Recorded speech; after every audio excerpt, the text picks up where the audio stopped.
Okay. So now we are going to talk about electronic mail security. Now here's the thing. Most of these chapters that we're going to talk about from now on are just going to use the same thing that we have learned. This is application of the same ideas. So we know how to authenticate people, we know how to authenticate messages, we know how to encrypt things. So all of this is basically a catalog of what somebody selected from what we have learned. Right? So we can actually in some sense move faster if, unless you have a question, please ask. But basically there is no new encryption algorithm or new anything here. Basically just a catalog that, okay, we are going to allow AES, we are going to allow this, we are going to allow this, and that's this scheme. Other scheme allows this, this, this. So it's mostly a catalog of the techniques that we have already learned. Okay. So we're going to talk about three different mail efforts. One is called PGP, second is SMIME, and third is DCIM. So basically what we need is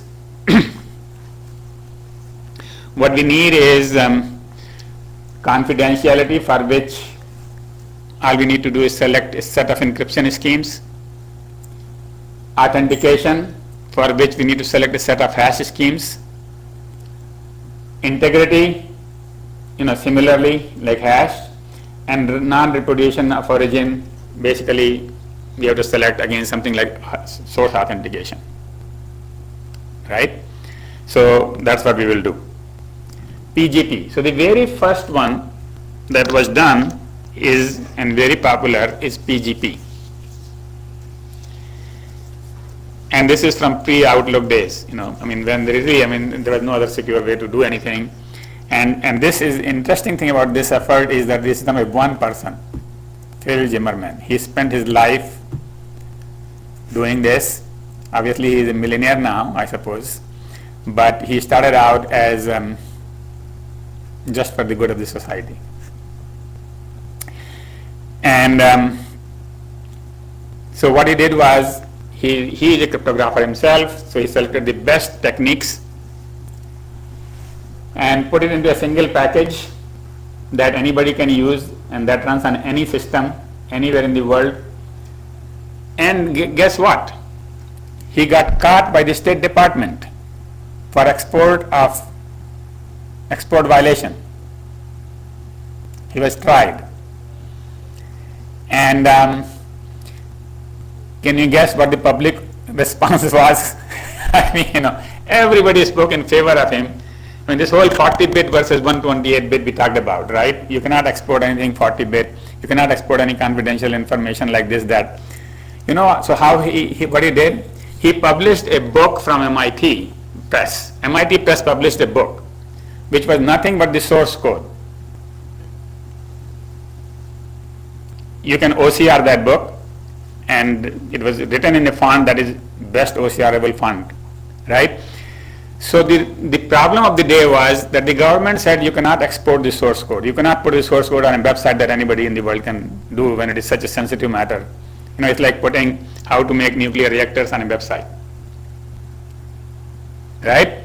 You cannot write encryption algorithms, and things like that on a website. Source code. So he published a book. The book is exportable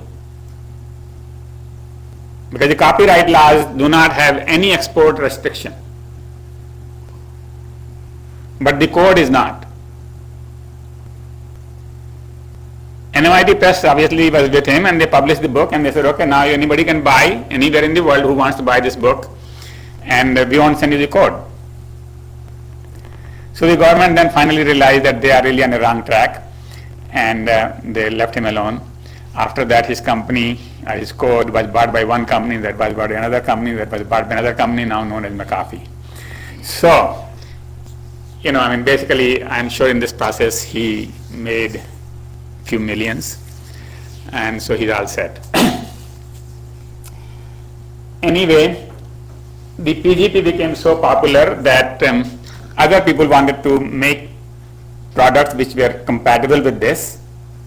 So they went to IETF and said, why don't we set up a standard? And so there is a standard called Open PGP. So So open PGP products work with each other.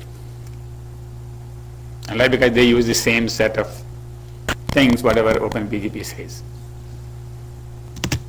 Alright, all that story, let's see what PGP decided. So for authentication, Zimmerman decided to allow SHA-1. Now here is the thing, in your handout, SHA-1 and 160 are squished in. It looks like there is a SHA-1160. And so make sure there is a number space in between the two. SHA-1 160-bit hash of the message. So you hash the message, then sign it with your private key, ERA. A is the source. You basically encrypt that hash with your private key, then concatenate with the message and send it over. On the other side, you just do the opposite. The public key is available to anybody. Anybody can compare and say, yeah, you sent it. Encryption is straightforward. It allows it allows RSA. No, not allows RSA. Basically, it uses any secret key algorithm, but the secret key is sent by RSA. So you select, the sender can just arbitrarily select any key, 128-bit key, and encrypt the message and attach to it the key which is encrypted in the public key of B. So you need a certificate from B. As long as you have the certificate, just like Outlook, if you have my certificate, you can send me an encrypted message. Right? Any questions about this? If you want to do both, no big deal, just do both in a sequence. First you do the signature, then you do the encryption. So basically MAC then encrypt scheme, and then you do the opposite other side, decrypt and then MAC. Compression. So one more thing that it does is that it compresses the message, because most messages are text messages. They have a lot of redundancy and you don't want to spend so much time basically sending those bits. So it uses zip. Again, standard. And the compression is done after signing. So that's important as to what you do, first compress and then sign, or sign and sign and compress. And he obviously selected first sign it, uncompressed message. So everything, all these spaces, everything is done. And then you compress it, because later on you may want to store. So you think signatures can be stored, and the compression algorithm may not be around. So you want to keep it in uncompressed form.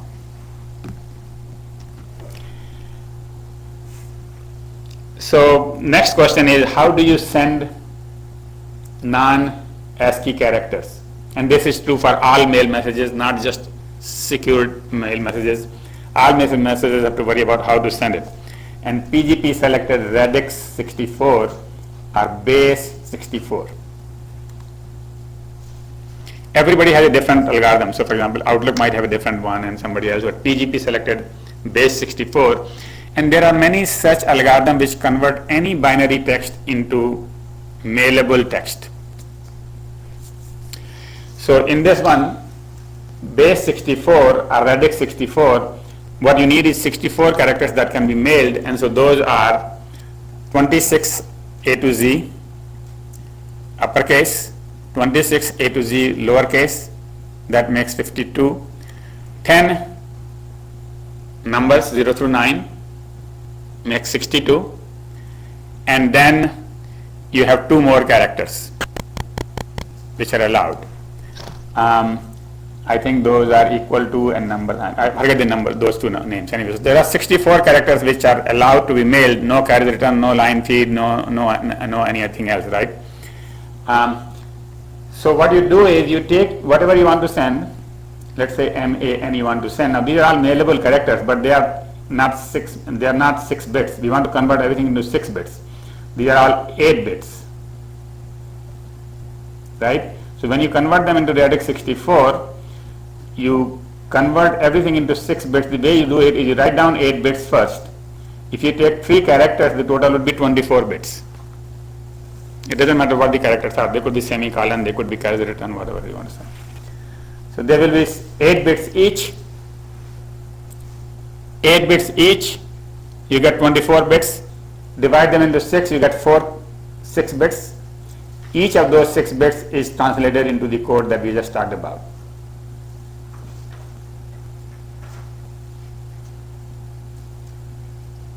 Alright? So even though you want to just send MAN, you send TWFU.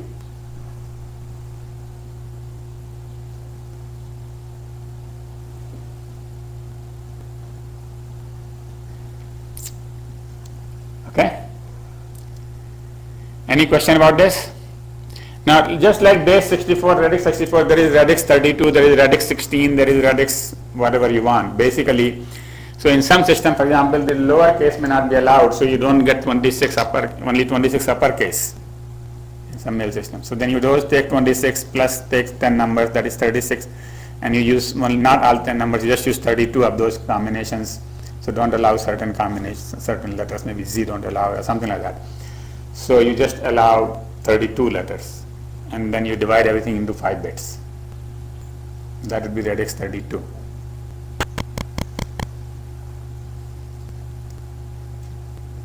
Okay? And using this method, you can send any binary information. You can send your photograph using this method. If you want to send a photograph, you just take the bit pattern, divide them into 6 bits, and you get the ASCII, send it over. Is radix 32 clear? Radix 64? All right, so now summarizing, you take a file, sign it, compress it, encrypt it, convert. After encryption, you do the conversion to radix 64 just before it goes onto the wire. Right? So clearly this is a lot of binary here, although MAN are no longer left here because they are encrypted, so everything is binary anyway. So then you do the conversion. Here you convert back to binary and you do the rest on the reception side.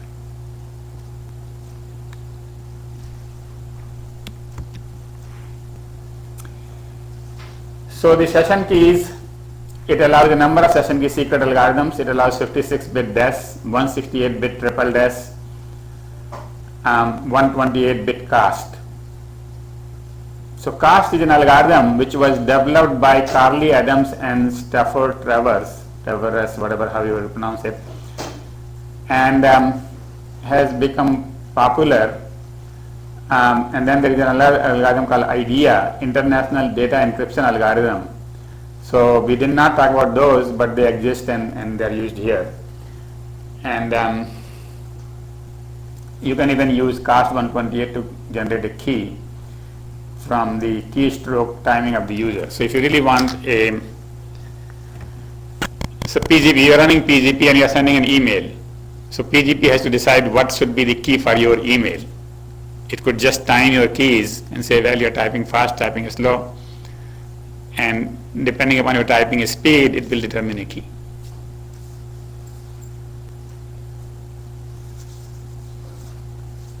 All right.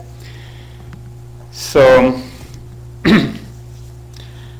next invention is your private and public keys. So you could obviously get a certificate from RSA or from whatever company you got your certificate from.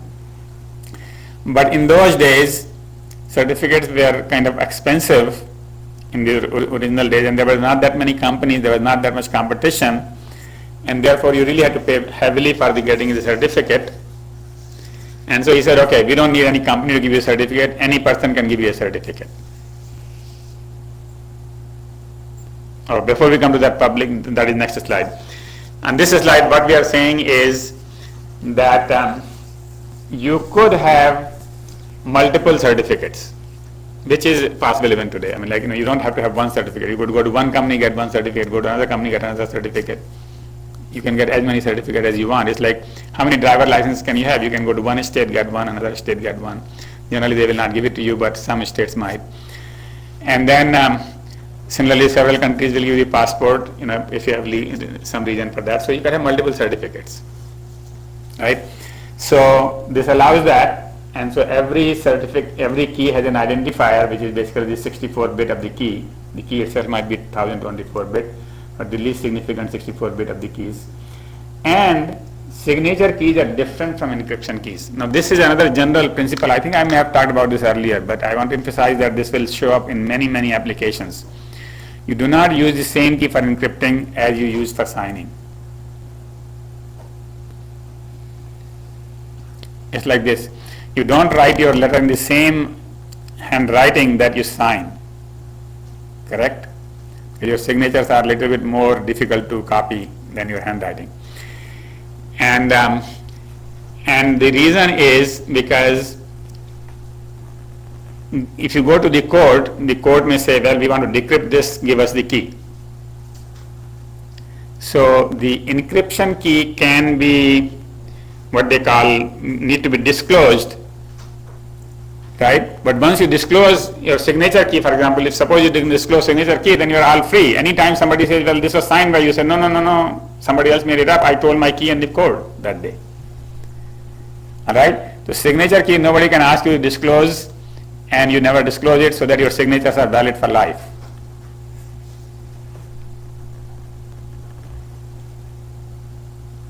Right? Encryption keys can be asked to be disclosed. And obviously you should not use the same encryption key for multiple documents. For one, second, third, everything you should use a different key. And they could be asked for disclosing each one of them. For signing, you can use different keys or you use the same key, whatever, doesn't matter, but you should not disclose those, because signature is good for life.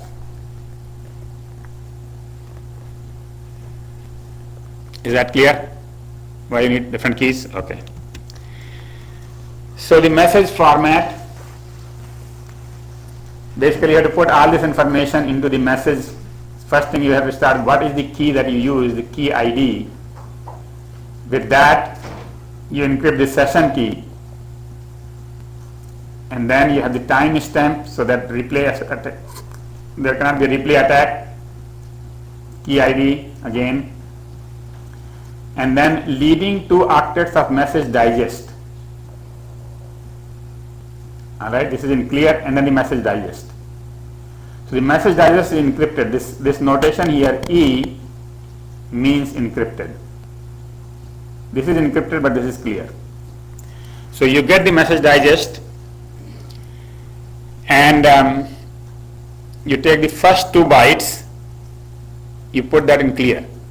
Rest of it, actually the whole thing you send it in encrypted.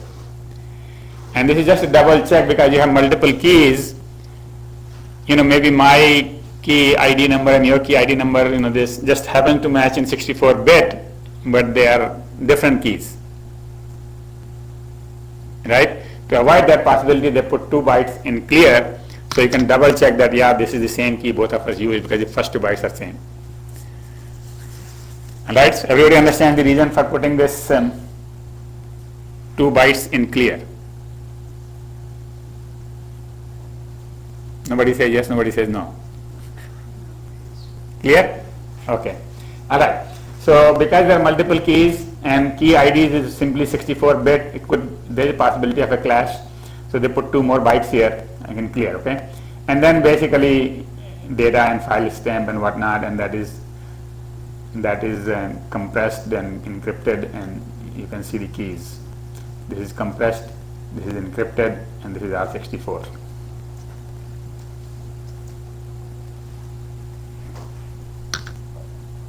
Any question about that?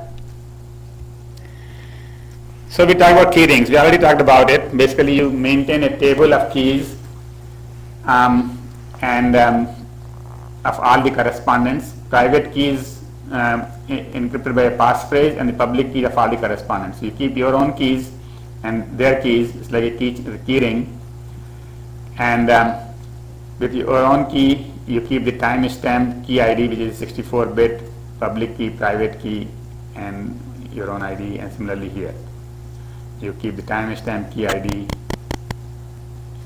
and signatures, trust. Signatures and signature trust. So these are the two new fields which we have not defined. Signature trust. Alright, I'm going to define in the next slide. But basically you keep tables of all the keys, and so not next slide, let's just next one slide will come which will talk about the trust. But let's see, this is basically a diagrammatic representation of the previous tables. Is that you have to have a passphrase that that is required to read this private key table. So if your computer gets hacked, they can get the table but not the information unless they know they have the passphrase, right? So that's why they need a passphrase to read the private key table. Public key table anybody can read, all right? And the rest is all as before. You know, you encrypt and sign and so on and so forth. Reception, just the opposite, so there's nothing new there. All right, so then the question of trust. So I was saying that in those days certificates were expensive, and this guy is a freak, freeware freak, and he didn't want anybody to charge for anything, you know, like, you know, Software Foundation or Free Software Foundation, whatever that is, right? FSF, Free Software Foundation, yeah. So he said that anybody can give certificate to anybody as long as, so suppose I say that this is Jing Minzi, so because the professor said so, maybe somebody will trust more that, yeah, this is Minzi, than if a student said that this is Minzi, right? So depending upon how much we trust somebody, we can trust the certificate issued by that person, right? And if this person gets enough certificates from different people, we can elevate him or her to a higher level of trust, because 5 people said this is Minji, right? So that really kind of guaranteed that this is, you know, the person, right? So that's the kind of idea he brought in, is web of trust. And I remember going through this process myself, that and not long ago actually, I remember it was in St. Louis. So St. Louis means 2005. You could look up list of people who are part of the web of trust, and you could call them and say, well, I want a certificate from you. You would go and meet them and give them your driver's license. Yeah, okay, all right, here is your certificate. And then you get 2 or 3 people you meet, and then you get a real, you know, high level of trust. And then now you can start issuing the certificates.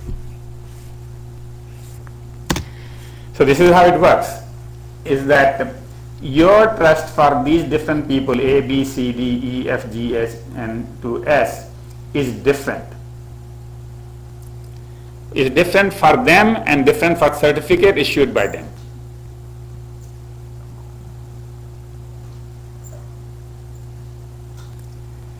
So here is the notation. This dot means key is deemed legitimate by you. So you just trust this key. Blank circle means key owner is partly trusted by you to sign the keys. So you trust the certificates that they issue, partly. All right. A gray circle means key owner is trusted by you to sign the keys. And when we say X to Y, in an arrow going from X to Y means X is signed by Y, and this one is an unknown key. Okay, so like now having those notations, let's see a few examples here. S has 2 keys, 2 certificates which are, we don't know them, who signed them. All right, so I cannot trust S much, because he has 2 keys, one from Russia, one from some other country, and so on and so forth, and we don't know any of them, so we just cannot trust them, right? So this is a bad example. Here is the one. R has a certificate from N. You see this arrow means X, arrow from X to Y means signatory is Y signing. So N is giving a certificate to R, right? And we trust N and we trust the certificate. Let's see. there are dark and the blue circles. So partly trusted. So we partly trusted the certificate. We trust N fully, but we partly trust the certificates issued by him. Only partly. Alright? Whereas this P, we trust L and we trust the certificate issued by him as well. So P is kind of trusted then. Alright? So you can keep going here and let's see. There is a half gray here. When we trust partly, we have half, so there is a whole 0 through 1 number, level of trust. Okay? And so if you read all of this, the summary is D, E, F, L are trusted. D, E, F and L. These people are trusted because we trust them to sign and we trust them totally. Okay? D, E, F, L, those are the one with full circle, gray circle with a dot inside. A, B are half trusted. A and B are half trusted. S is untrusted because certificate that he has or she has is not trustable. So he produces whole algebra of trust. By the way, having said that 5 years ago or 6 years ago I was looking into this, since then I have not looked into it. So I think this is gone, and the primary reason is because now there are free certificates available, like all of you got this certificate without paying, so why go for this best web of trust issue, at least for mail. Okay? So now this is more of history. Yeah. What's the difference between M and A. M and A? Yes. Okay. Why is half trusted? Yeah, this is just basically why is M, okay. First of all, M is certified by E. So we trust M because we trust certificate issued by E. Right? And we trust M, but we don't trust this, we don't trust, see, the thing is, clear means we don't trust the certificate issued by M. We trust M, but we don't fully trust the certificate issued by M. Here, we trust A. Now it doesn't say who gave the certificate to A. Somehow we trust A, but only half we trust for the signing the keys.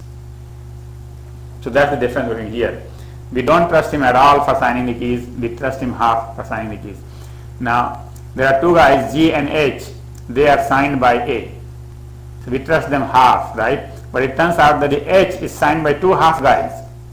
A signs H, we trust H, and B signs it. Both of them are half trusted, but since both of them signed H, we trust H fully. Alright? So there is this thing about, you get half of the trust from here, half the trust from here, and add up and you get full trust. But still we don't trust the certificate issued by H until we get some more trust. So, to answer your question, what is the difference between M and A? We don't trust the keys issued by M, we trust the keys issued by A half. I don't get why you trust A and B. Okay, so we didn't say actually A, B, C, D who issued the certificates. I can't say why we are doing this in the first row, but we can explain the second row. Okay, the first row got found because somebody issued the certificate to A, B, C, D, E, F. Well, we can see F got two certificates. F got at least one certificate from E. Right? So and we trust E fully, and then that would just make it no, sorry, I'm just the opposite. E is certified by F, not okay. So the arrow goes to the certifier. So F certified E. All right, and E certified M, N, and O. So, but for D we don't know. Okay, let's see. We don't know who certified D. Maybe we met him in person and then we somehow know each other, and so by this arrow line we would say that I certified A, B, C, D, E, F. Okay, so that for the first row. For the second row, we can clearly see depending upon these, we can see why the circles are the way they are. Third row, same thing. So why the first row is half and this is full? Some other history which is not in this picture. What about CNA? How do you put CNA? Between C and A. Okay, C is same as M. So let's see. C is same as M. Basically, C, we trust C, but we don't trust the certificates issued by M. And it did issue I, J, and K, but we are not trusting them yet. That's why there is no circle here. All right. A, we trust him half. It issued 2 certificates, G and H. We are not trusting G because G is not fully trusted, but H we are trusting fully because it has 2 half certificates. Okay. So everybody issues certificates which are that level of trust. So half level, full level, this is 0 level, full level. So the gray indicates the level of trust on the certificates issued by them.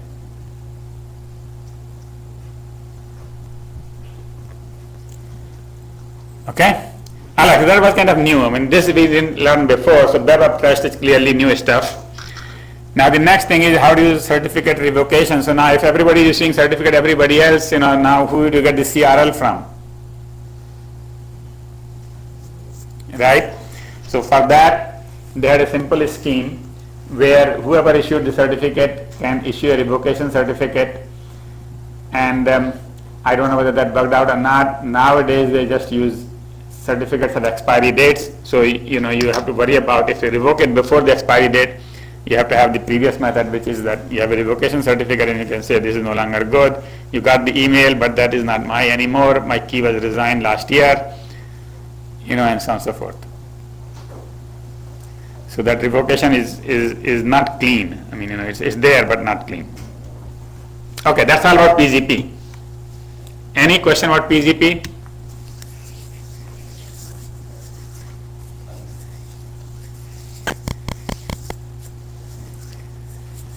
All right, so there are many open PGP products. I don't know whether McAfee makes one or not, but as I said, the PGP code is now owned by McAfee. So the next thing is SMIME. SMIME is Secure Multi-Purpose Internet Mail Extension. So MIME is Multi-Purpose Internet Mail Extension. So first, email. Email was designed, one of the first applications to be designed for the internet back in 70s was mail, second was file transfer, third was telnet. 3 applications, right? How do you send mail to everybody? How do you log into remote computer? And then how do you, telnet, login, and how do you transfer files? FTP. So the mail was very simple. You just send the text and that's it. They never thought of that we will be ever mailing photographs or that we will ever be mailing computer code binary. So the mail system, original mail program was designed to send only text. And so as soon as something non-text started appearing and the web took off, they have to invent something called MIME. MIME is Multi-Purpose Internet Mail Extension. Basically, this will allow you to send anything you want, right? And then they had to basically, when the security became important, now this is between 70 and 89, up till 89 there was no security on the internet. So once the security, first RFC security was issued in 1989. So once the security became important and the internet started getting used in businesses, then they had to invent SMIME.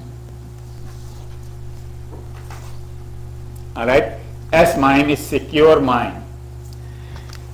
All right, so the original mail RFC is 822. That allows only text.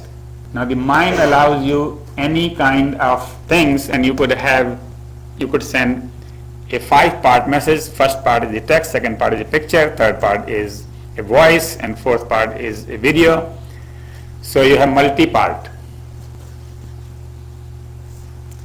Each part basically has coding, which we'll discuss in a minute. But Secure MIME added 4 more things. Secure MIME said that if I have security enhancement, then whether it is envelope data means encrypted content and the keys. So if you want to encrypt it, then it is that kind. Signed data, which means that your message is signed, but it is not encrypted. Clear signed data is basically clear text with signed signature include. Signed data means encrypted. Signed data means encrypted. Clear signed data means not encrypted. And signed and envelope data, nesting of signed and encrypted entities, one inside the other. And this is in parallel, this is in series. So they added these different kinds of data, and now it is supported in many mail agents. So today, whatever you use, like Outlook or whatever, generally they use just MIME. That's a IETF standard. Okay. So MIME itself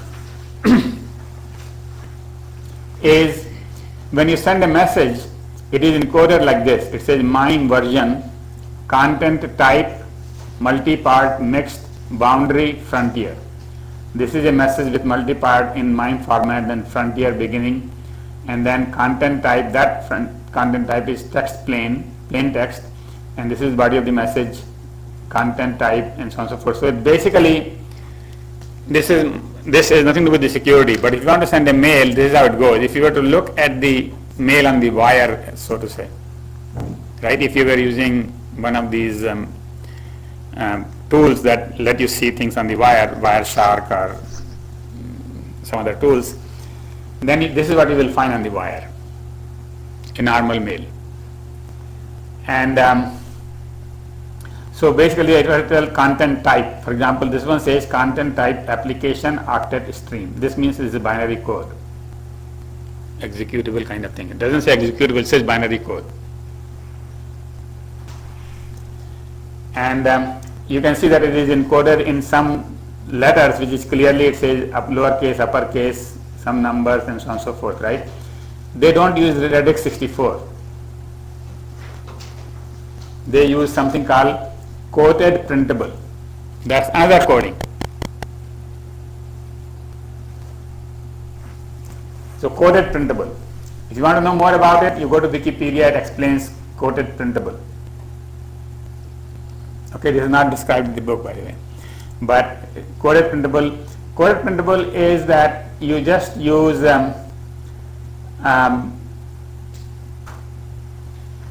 okay, MIME allows you many coding. MIME allows 7-bit, 8-bit, binary, coded printable, base 64. So these are all different codings.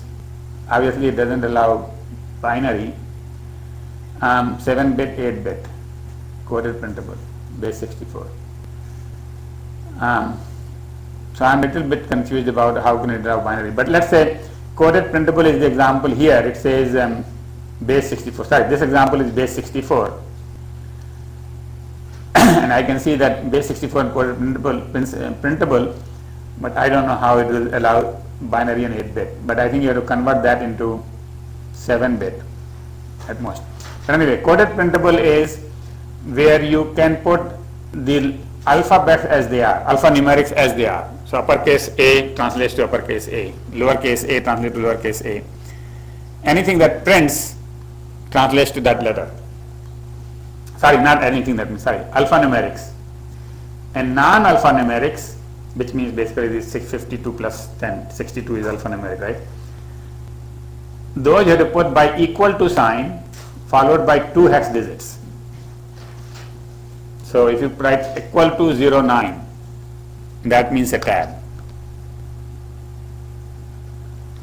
Equal to 20 in hex. By the way, 20 in hex is 32 in decimal, and that is space.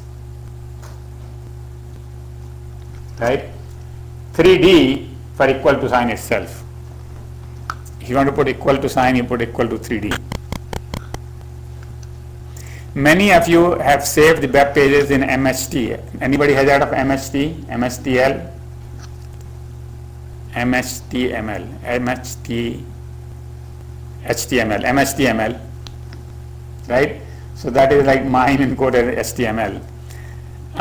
And if you open an MHT document, this is what you will find. It's all ASCII, you can read it, but it has a lot of equal to signs.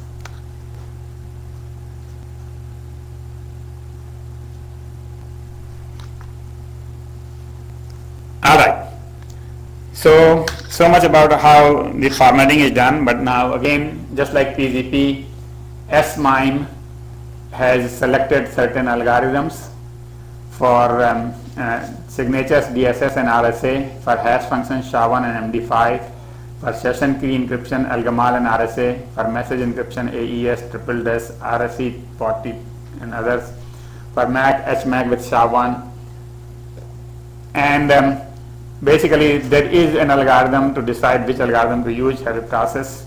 So basically you have to decide which algorithm to use. So Outlook or something like that, they will just do it for you. And S-MIME secures a MIME entity with signature, encryption or both, and the forming a MIME wrapped PKCS object. What is PKCS? PKCS is a public key cryptography standard. Now, the word standard here is questionable because this is all designed by RSA. So this is a company standard, not a public standard. It's not that multiple companies sat down and they said, let's design a standard. RSA sat down and said, this is what we will use. Okay? So there are many standards which we did not talk in this course called PKCS, PKCS number 1, PKCS number 2, PKCS number 7, and I know up to 11 or 12. So this is PKCS number 7.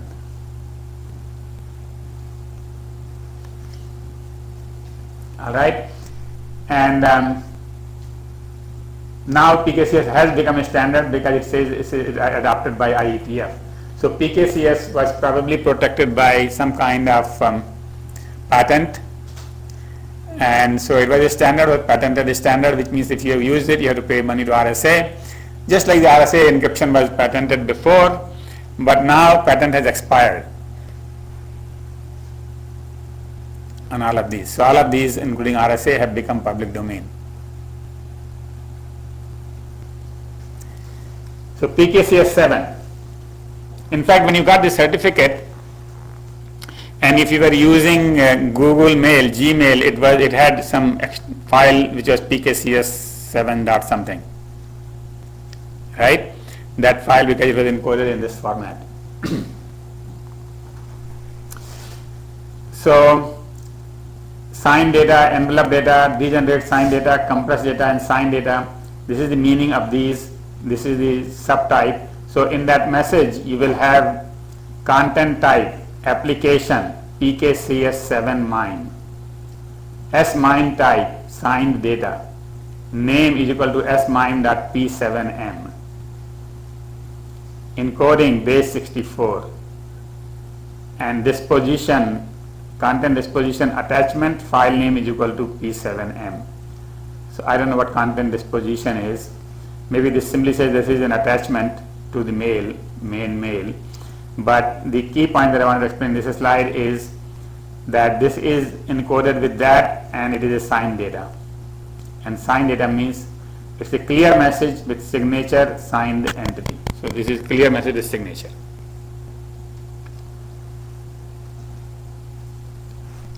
Envelope data would have meant, if you have to put here envelope data, that would mean encrypted, and so on.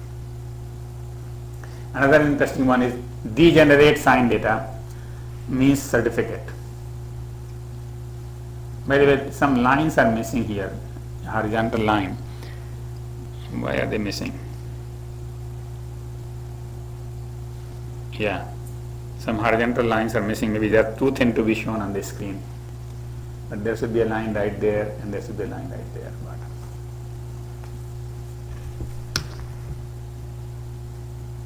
Actually,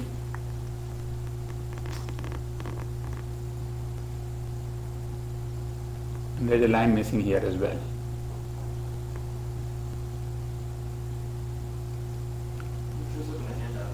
Huh? There are lines in the handout? Oh, okay. Good.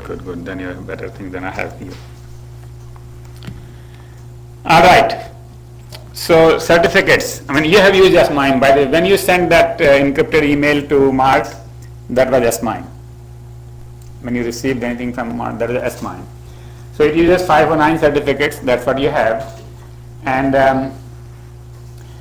using a hybrid of a strict certificate authority or enterprise CS. So what happens is if you work for a company, let's say you work for IBM, they don't want to go to RSA for every certificate and pay them $5 or $10 or $30. They can issue their own certificates inside the company, right? Okay, what does it take? Nothing, a computer to calculate the private key and public key. So that's what it says here, is that the certificate could be issued by the enterprise.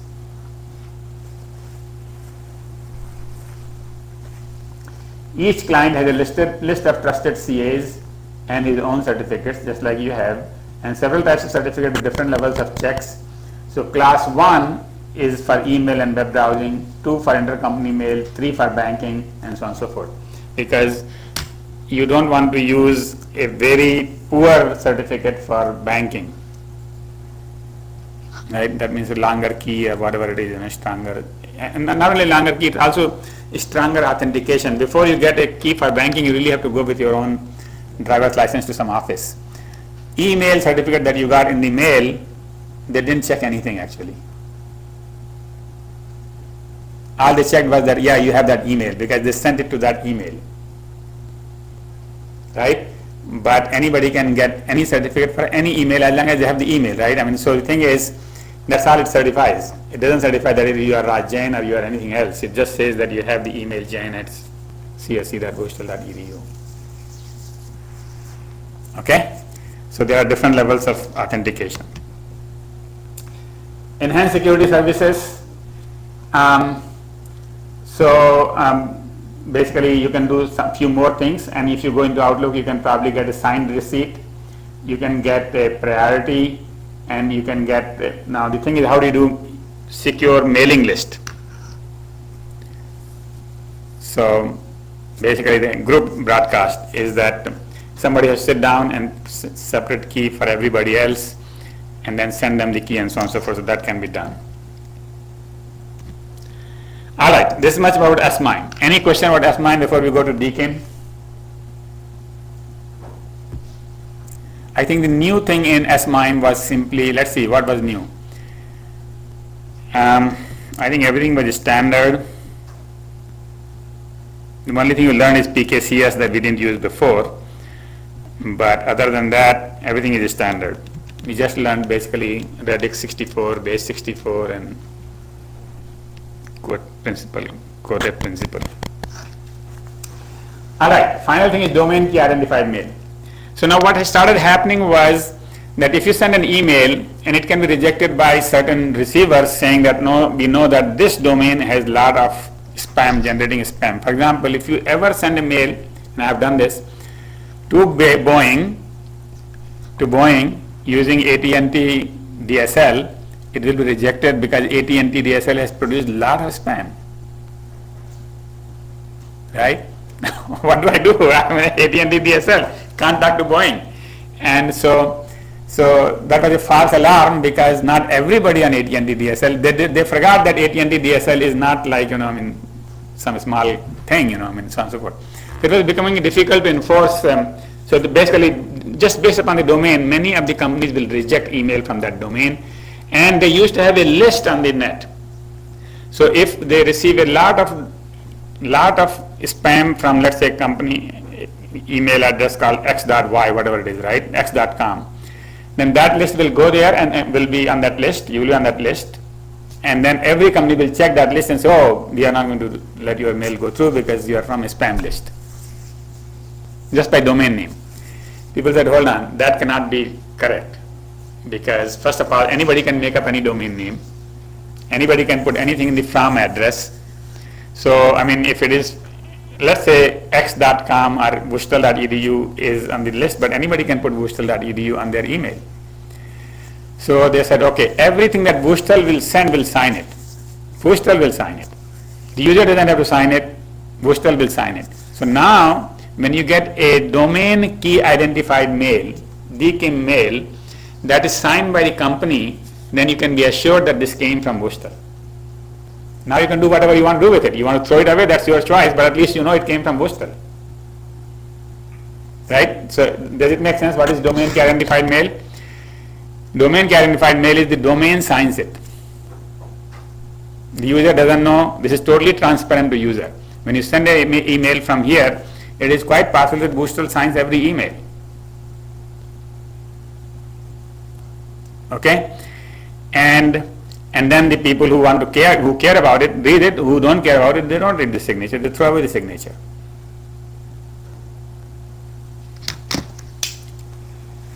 All right. So this is how it works. You sign it. This is the mail user agent, and you just use a normal SMTP to send it to your mail service agent, MSA, and it goes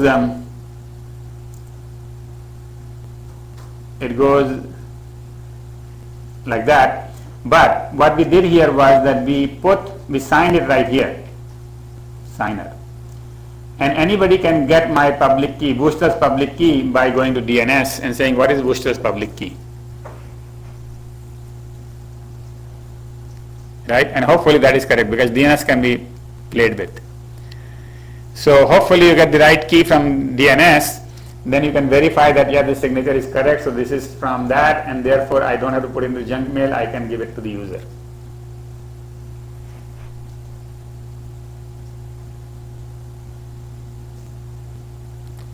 So now the summary is with DKIM identified mail, or DKIM, spammers cannot use your address.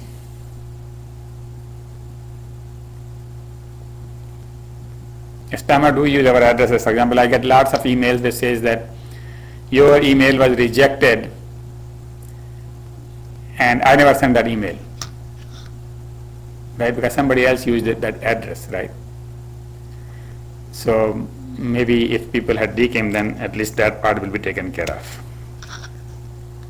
Now rest of it is detail. Actually all this is same thing said in 5 different ways. So let's see what they are saying here is that originating internet, let's see,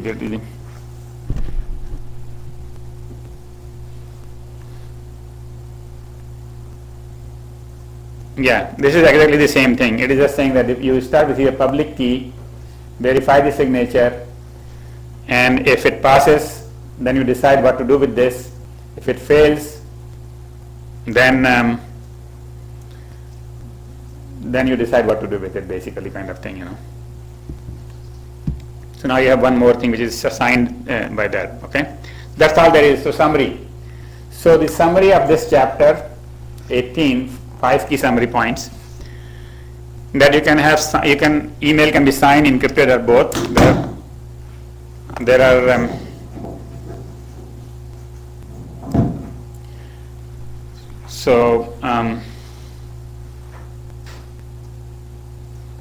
yeah, and we saw 3 methods.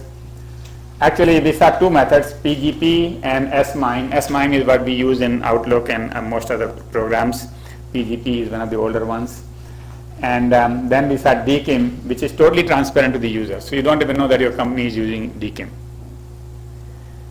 And PGP is a commonly used system that provides integrity, authentication, privacy, compression, segmentation, and MIME compatibility. So basically, if you download PGP, you can just get everything done, and it is compatible with all the systems because of MIME. And then PGP invented this web of trust. So you don't really need to go to a company to get the certificate, and the web of trust has now disappeared mostly. 4th point was that the S-MIME extends for MIME for secure mail and then does exactly the same thing, authentication, privacy. And the 5th point is DKIM. DKIM allows companies to sign the emails. And all it proves is that it came from this company and we don't know anything about this other things.